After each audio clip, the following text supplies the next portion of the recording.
I learned a lot. And so instead of putting an ad in paper, now, especially at that point, we're 20 years into it and there's some evolution, some maturity. And so we had a network of people we can rely on and we contact, I contact people I know, people I'm comfortable with, people who are similar to me in terms of my thinking process and so on and so forth. And sure enough, we started to hire a few people from those referrals.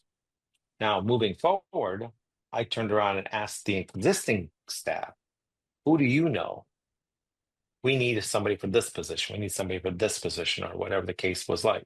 And so the concept over here was birds of a feather flock together, right? So you're going to get some level of uniformity. When I mean uniformity, I'm not suggesting that there isn't diversity within the group in terms of their personalities. Rather, what I'm suggesting, at least I know everybody thinks similarly, has a similar work ethic, discipline, has a similar structure to what they do. And subsequently, they're also eager to learn, right? They're eager to want to find ways to improve on what they're doing. And as we went on from to essentially, let's just round it up, January 11th to today, I've got a team that has been with me for 14 years. And I can't remember if I told the story before or not, but while the financial crisis is kind of that glue to everybody, at the same time, I think the fact that everybody was referred from people that we knew and within a network of people, that certainly had a huge impact on where we are today. It's an interesting process. I mean, not that I planned it Yeah, out this way, but this is the result of it.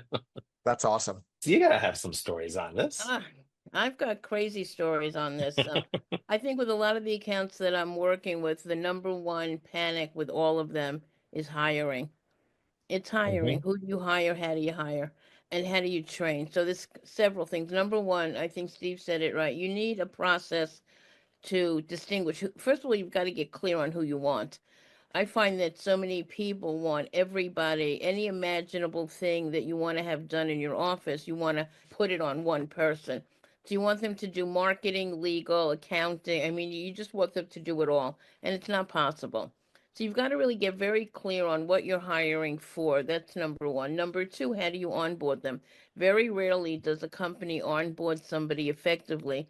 And because of that, the hire doesn't work because, I can't, if I get $1 every time somebody said, just shadow me. What? Are you kidding? I mean, like, what? So that's number two. You need an onboarding process. And number three is you need to be able to measure where are they now? Like they're starting off, they don't know what they need to know because they're just new in the firm. And how do you measure their growth and progress? So the point is you need to be able to be specific when they're working out and when they're not. Because very often I've had a lot of companies that they hire somebody and they took way too long to let them go. That's not, and the other thing is when you do hire, you want to make sure there is support for your company, the culture. The culture is like a cup, and inside is the coffee, and the coffee is the company. You need the cup that can support the company and the culture.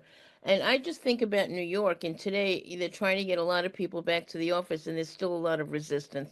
You are getting them Mhm. back 3 days a week, and that's by threatening them. You have to give people a reason today to travel an hour in each direction to get to the office. You got to give them a reason. And I always ask the people that I work with, who does your employee become because they're working for you? Mm. What's their growth and development? Because if you don't have a path for them, they will go to somebody else that will fill that Oh out. yeah. They're not there to just work for you. They're there to grow, to develop, and are you the person that can make that happen? So you want to look at what is the behavior of the company, not the skill, the behavior of the company that's going to support the growth of the organization and the growth of the individual. I mean, Yeah, I could go on I and wish on. I had a button with some sound effect buttons or something so I can have some bells and whistles for some of the nuggets you For dropped there. great stories. Yeah, I But I mean, want to add one more nugget for you, Sean, because this is a biggie. Very often, if I was to ask any of us on this call, like name a product, name a disaster you had this week, and we could probably come up with something that looks like the Dead Sea Scrolls. You've had this disaster and this disaster, and I said the Lord's Prayer and something else happened and we're okay. But the point is, we don't honor our victories. And one Right. of the things I've done early on, and I make all my Huge. clients do, is I make them keep a victory log. And you've got to put in your small victories, you've got to log your small victories and your large victories. Because when things aren't working 100%, I read my victory log and I say, Rochelle, not so bad. You're not so bad. Calm down, breathe. You're not so bad. There's a great expression that I think I mentioned earlier. When emotions are high, intelligence is low. Yeah. So in the eye of emotion, like Rochelle, you're a dingbat. You don't know what the hell you're doing. What were you thinking? And I say, Rochelle, not so bad. So we've got to honor our victories. So let's not hyper extend what's going on that's not working. Let's at least balance it with all the great zippity doo dah stuff that is working. Love it. You're right. I There agree. is something from Dan Sullivan called being in the gap, GAP. And you're in the gap when you're continuously striving to get to these end goals. And we should all have goals. I hope you all do too. And you have these targets you're trying to hit, but it's hard sometimes. You get kicked in the face a few times, you get knocked down, you get stepped on, or as the dead scrolls show up, as Rochelle said. And I think you need to stop and take a look back and celebrate your successes. Yesterday is a great example of it. I did a workshop. I had standing room only. I had the monitor on the wall where I could barely see the monitor, and I do live. When I do my AI stuff or my scaling up, analyzing of things, I do live prompting. So I got to be able to see the screen that they're looking at so I can get there. I was worried, but it turned out to be such a great presentation. Honestly, I think it was my best presentation. It's just a small little simple thing of just adapting and overcoming for it. But I celebrate that. I told everybody about it. My wife was like, "Oh, that's awesome." Oh, that's everybody. Sorry, I don't have a lot of friends.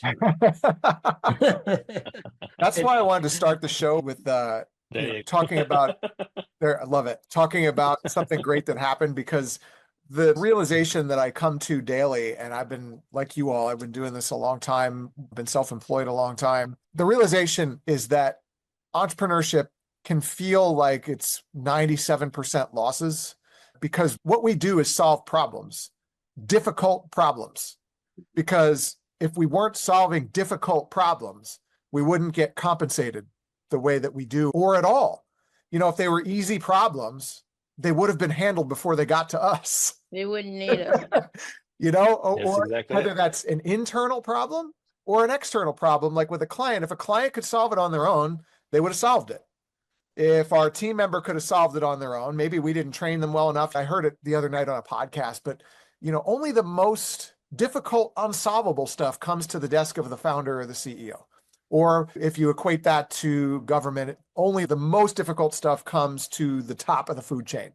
And so you have somebody, if you look at the office of the president, you have a chief of staff whose only job it is to make sure that the president only deals with the stuff that is literally unsolvable by everybody else. Their job is to just deflect everything else.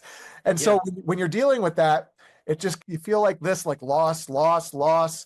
And then you have a win. And the win, sometimes I have a tendency to just be like, it's more relief than celebration. And I think stopping to celebrate and acknowledge, I love the idea of a victory log. I really need to get better at that, and Just to tie this into some of the things we just talked about, I think in the hiring process, especially if you are the owner of the company, if you're at the C level, right? I think the idea is to avoid these types of problems from happening and only dealing with, or maybe not only dealing with successes. I think comes from hiring people that are better than us, Always. right? I mean, sure. Always surround yourself with how people many smarter than you. times, have I seen, especially like over the decades with my clients, the person that we are in touch with at a company, and we find out that they're dealing with people that are less qualified than they are, to the point that everything funnels into this person. And all of a sudden they can't get anything done. I cannot tell you countless times when I've seen this. And I think this idea of you're hiring A-level people, and that's what you need. You need to be able to do that so that your organization works more efficiently internally and more importantly, can move forward in a positive direction. This is definitely a highlight. Yeah, Rochelle. Go ahead, I Rochelle. just see a lot that takes a lot of courage. I mean, I can't even tell you how many times I'm up against the CEO. I'll give you a great example. I was working with a trust and estate attorney, and he does the highest level. He's the kind of guy that works with a person, a person that's had 5 divorces, 7 kids by different family members, and 4 businesses. This is not your typical trust and estate. And the guy is drowning. He's so busy. So he wanted to hire a junior attorney. I said, a junior attorney? A junior attorney with the kind of clients that you work with, they don't even want this person to take a note on a sticky pad for you. So here's somebody that wanted to hire somebody for like 70 or 80,000. I said, you're close. You have to hire them for 180,000. And I thought he was going to literally lose a kidney in front of me. So literally, I thought the kidney was dropping as we speak. Now, here's where business comes in. And I said, this is a math problem. Can you bring in the 2 clients? How many clients do you need to cover the salary? He said 2. I said, can you do that? Yes. Can you bring in 3, which is something called profit? He said, yeah. I said, what are we sitting here? Yeah, what are you wasting your time What are talking? we talking about? I've had that. We've all had that. It's mindset. Where are we required to be brave? And we're required to be brave all the time. It's who do we hire? When cash flow gets a little, I don't know, what's the word, vulnerable. It's all over the place. We're required to be brave.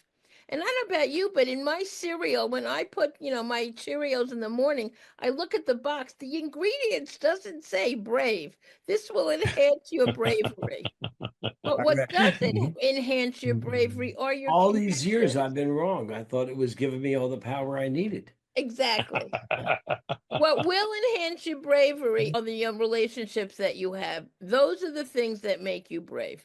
Because on my Well, own, let me tell you, I'm not uh, brave. the well, I'm going to define bravery in this case, because bravery, in my opinion, in this case, is about emotional intelligence. It's about managing our emotions and the ability to have that to begin with.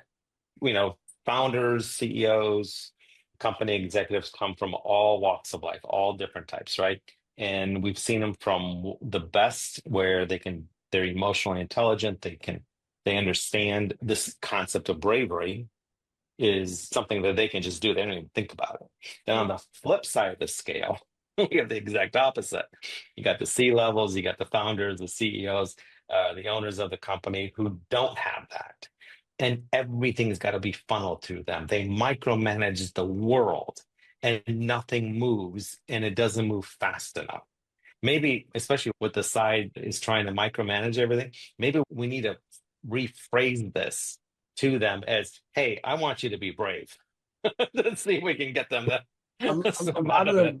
them, it takes a lot of, I think, emotional intelligence, EQ, to really Yeah. deal with a lot of these people that, you know what, they just don't care. It's my way or the highway. I'm going to do it this way, and you're going to come along. And we have to have the emotional intelligence to be like, maybe I'm not the right vendor for you. Maybe you're not the right client for me. Right? And you got to be willing to take a 100%. financial hit over that. And that's not Yep. necessarily easy. A little quick story. I had a client that just wasn't doing the work, a coaching client. And they literally did one thing, got rid of one person for a lot of money, saved themselves some money. So, I proved my ROI. That's great, but that's not what I was there for. I was there to make sure he had the right people in the right seats on the bus, doing the right things. And he wasn't letting them be a part of the growth strategy that we were building. And I said, I got to let you go. And we're Mhm. talking 6 Yep. figures. We're talking money. Yeah. Yeah. But it's never going to work out if that person's not in or if they don't get it. That's why I say surround yourself with the right people. Yeah, but if that person turns around and eats up 80% of your time and you don't have time for anybody else or anything else that you're doing, And this nobody's is not, happy. yeah, and that too. Yeah. And It's like it's dragging you down. the 2 things on that. The same is true for team. If I'm not a fan of labels and A player and C player, like the reality is that different people perform at different capacities, and I'm fully well aware of that. But it hurts my heart a little bit sometimes when I say it. So I'm just going to parentheses that I wish that everybody was an A player. I really do, and I want everybody to be. And that 80-20 principle also applies to the team. What I found is that the ones that are if you look at the statistics every year, there's a survey done, and 35% or 30%, 1 out of 3 people in a company is not only disengaged, they're actively disengaged, meaning they are intentionally sabotaging the business. Yes. They're Yep. looking for ways to screw up the business or take from the business. Bring people down. Right. And so those folks, and you may not realize it at the time that they fit into that category, but they also can consume 80% of your energy, when in reality, the top 20% who might be producing 80% of your results need more of your attention,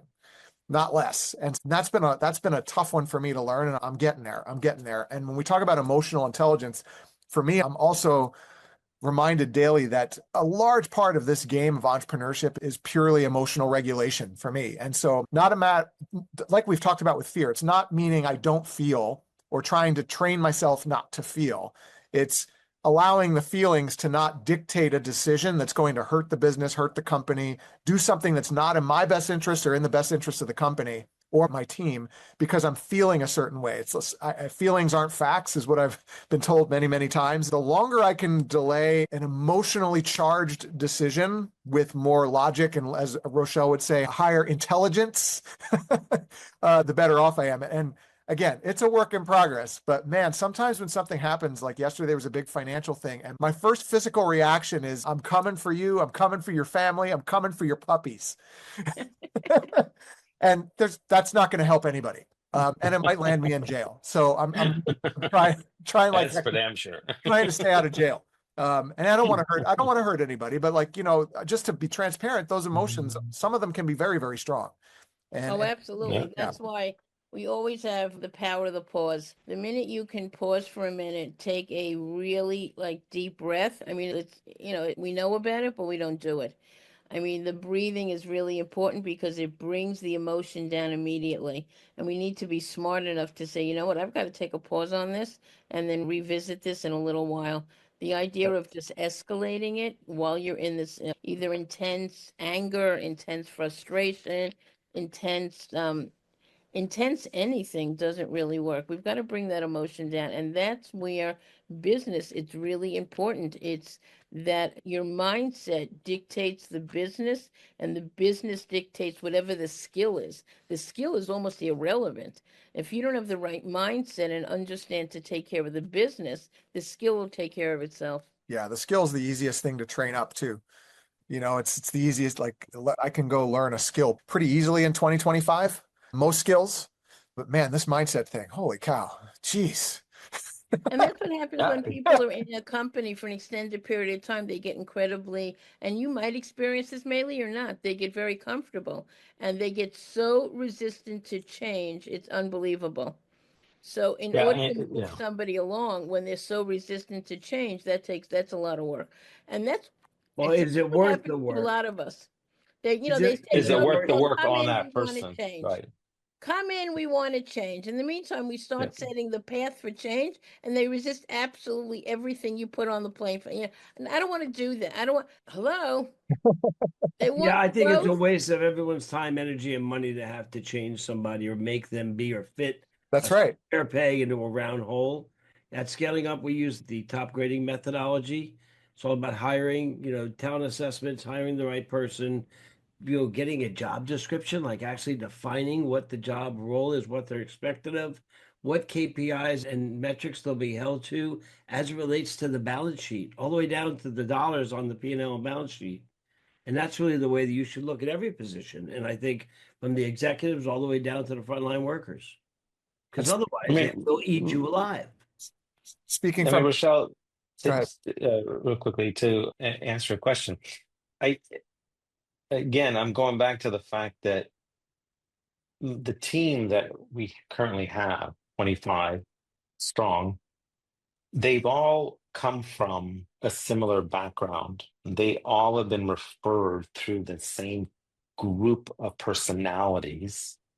They all have the same discipline. They all have the same work ethics. They all have the same desire to succeed. And being very honest, deal with having change cause some turmoil within the organization. Oh, you should be standing I know. up thinking, God bless America. I know, I agree. I know. Okay, we should stand up, I You mean, should be there, pledging to the flag right now. I I want know, to see and red, white, and I blue think there's two, shorts. right, and there's possibly two other reasons beside the fact that we all experienced this whole financial crisis in Detroit in 2009 and 10. The other possibility is that, first of all, everybody's around 20 years younger than I am, number one. They are, in my humble opinion, adaptable to change than my age range and older. Okay. They're more, as a matter of fact, change to them is like second nature, so to speak, right? I mean, if you think about, your Gen, what, not even Gen X, actually Gen Z, right? That's Yeah. what the group would be, somewhere in that neighborhood. They've grown up from the time that they were born to today, constantly seeing change, especially with technology and how technology impacts our daily lives. This is an interesting group that is I'm going to able to argue work with you through on this. that. All right, go ahead. I'm going to argue with that big time. All Oh, right. What you're collapsing is two things. You're collapsing technology and change. They've grown up with Okay. technology. They use technology for absolutely anything and everything, but they're not great with Mhm. change. So, for example, because a lot of these people are, they text all day, if you ask them to have a conversation with somebody, they look at you like you're crazy. my daughter, 27. Dad, just text me. They do not know how to speak. And so, if you're putting them in an environment with speaking is required, Right. they can't change. They have a hard time with adapting to that because they're used to technology. They're not used to relationship building face to face, person to. Here's another thing. I don't think half these people know how to write because True. they've been Well, typing they for don't the even last. teach cursive in school anymore, I don't think. Well, I think they didn't, and then they had to bring it back because people didn't know how to read because they saw cursive writing and they didn't know how to read it. So they're bringing it back. But the point is, we can't collapse technology with change because a lot of people feel that they're very easy with technology, but they're not great with social adaptation. That's not what they're used to. That's all I'm saying. Right. Yes, if Yep. you have a technology issue, bring them in. But if you have a social requirement that you have to form a relationship with somebody, that you have They'll to have a and explain yourself, that you Yeah. have to tell a story that demonstrates. They look at me like, "Are you out of your mind? We You do want a me lot of to we do a what?" lot of coaching around that in our HR company. One of the most common things that we're brought in for when we're looking at a performance management system or we're looking at an onboarding system is looking at the differences in those things that we just discussed. And I think one thing I've just observed, I'm not an HR expert. My wife is, so I observe very objectively and I just watch what happens. And what I see is that human behavior, generally speaking, is pretty consistent. What's not consistent is how we relate, like how we learn to relate to the world around us and how we adapt. The faster adaptation to change is also a skill that can be learned over time. And Meili, it sounds like you've assembled a team of, yes, younger folks that probably are very easily adaptable to technology and a lot of the things that you're doing with your marketing. Because in your business, I mean, talk about rapidly evolving. Like, so there's technology in changing all the you time. do, which is marketing and grabbing attention. I mean, it changes by the hour, right? So you've got a team that's very good at that kind of just instinctively, Exactly. right? Yep. And what we found is that we've been asked a lot to coach young managers who really want to get a good message across, but they haven't had the reps that maybe I had growing up with face-to-face meetings and face-to-face difficult conversations. You see this with people getting fired via text or getting fired by a blast email. And I'm not suggesting, like, sometimes, listen, there's practicalities to layoffs. That's an entire another conversation. But I think one of the reasons those things go viral on the internet is because for some of us that have been around a little while, we see that and saying, could you imagine getting fired by a text message?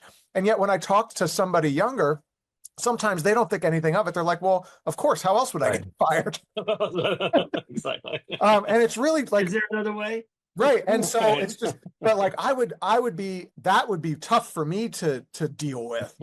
But anyway, so I think like kudos to you because it sounds like not only do you have the techs, the people that are just wizards at the tech piece, but I think you're downplaying a little bit the incredible culture you've created. I mean, you're saying you're not downplaying in that you said, I've had this amazing team for so long. So that by itself shows us that it exists. But the other thing is, I think you've created a culture where it's just what we do here. Like we move fast Yeah, here, we right. adjust here, right? Yeah, and I think we need to put some importance on this idea of hiring from Yeah.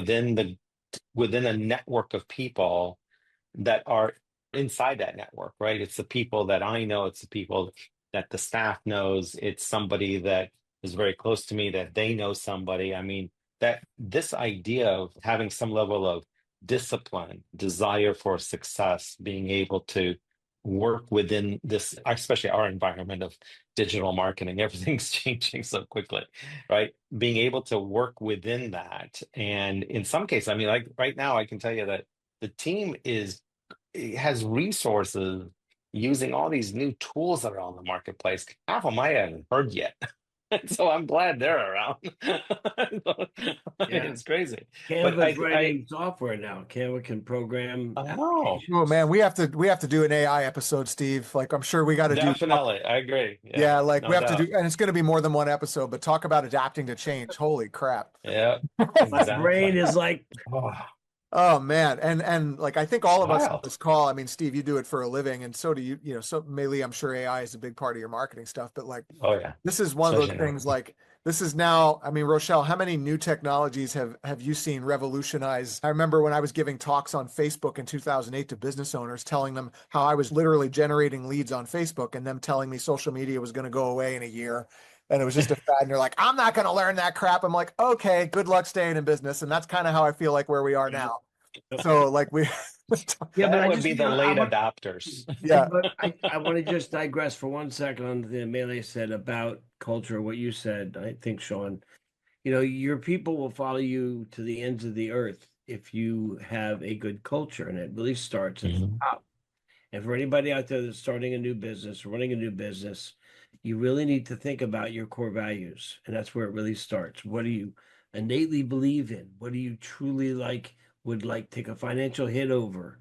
What would you hire and fire over? Those core values, if you disseminate them properly and you hire people with the same core values, now you're hiring more peeps like you.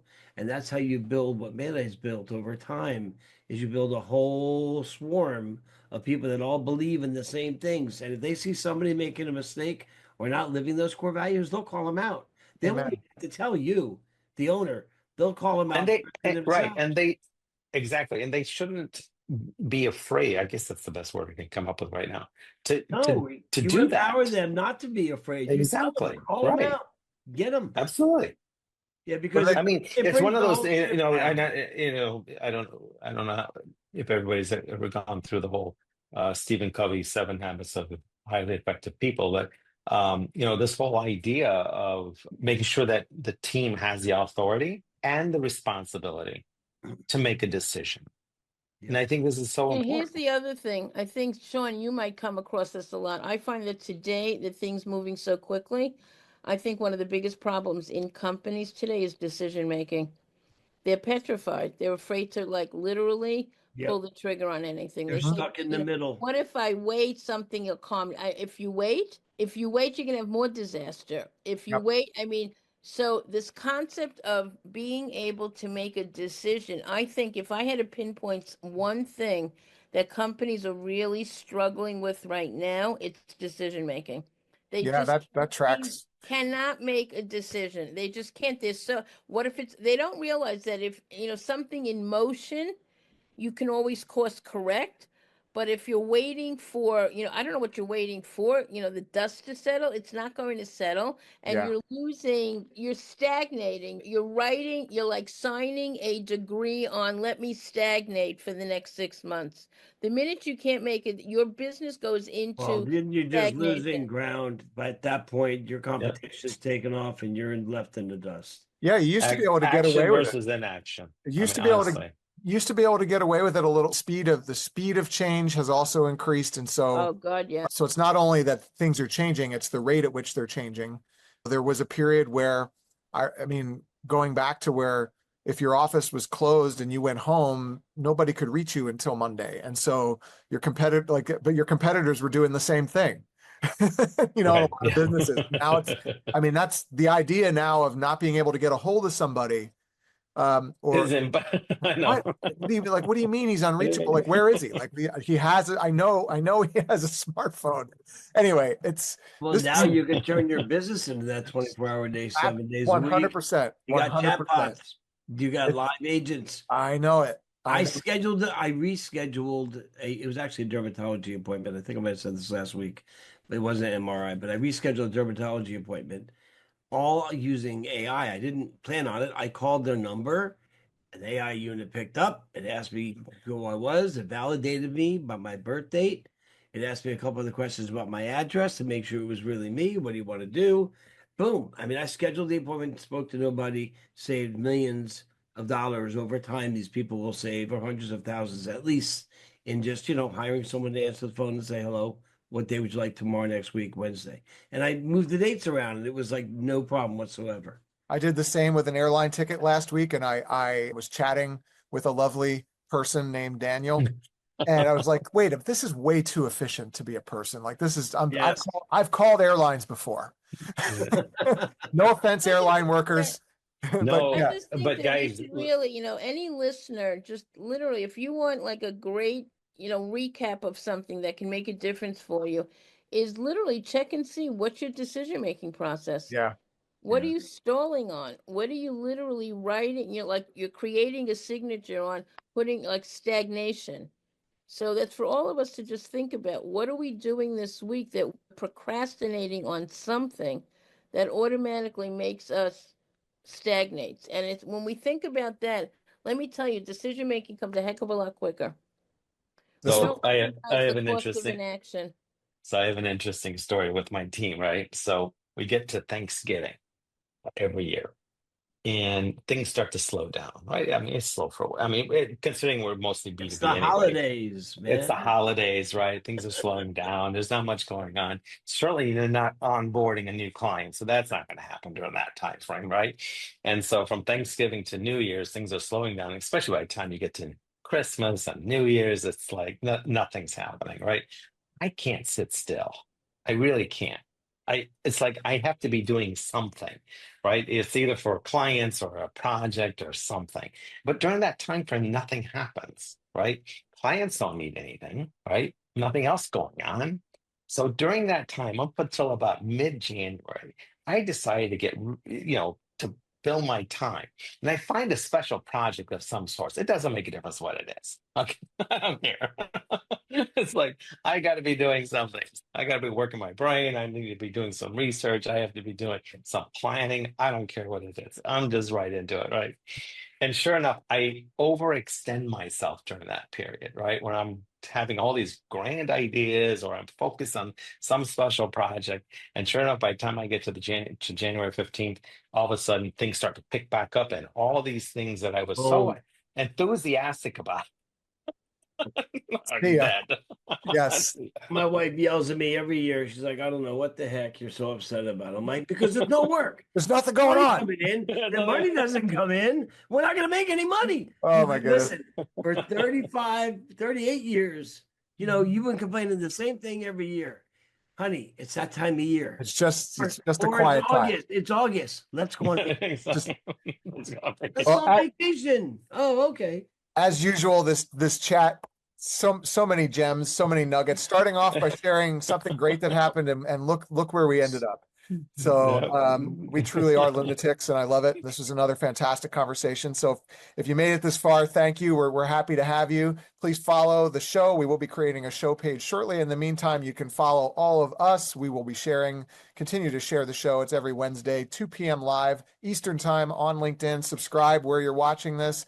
If you're getting some value out of it, share it with your business owner friends. And we look forward to continuing to support you on the journey. What do you think, gang? Should we go for episode 4?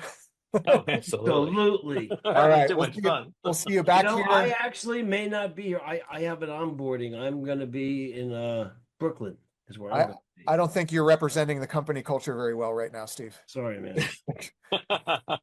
Hey, listen, I got two backup people. I'll check We in with one of them to That's the see if beauty somebody of this wants to show. join. That's one of the reasons why we chose this format, was so that the show is bigger than it.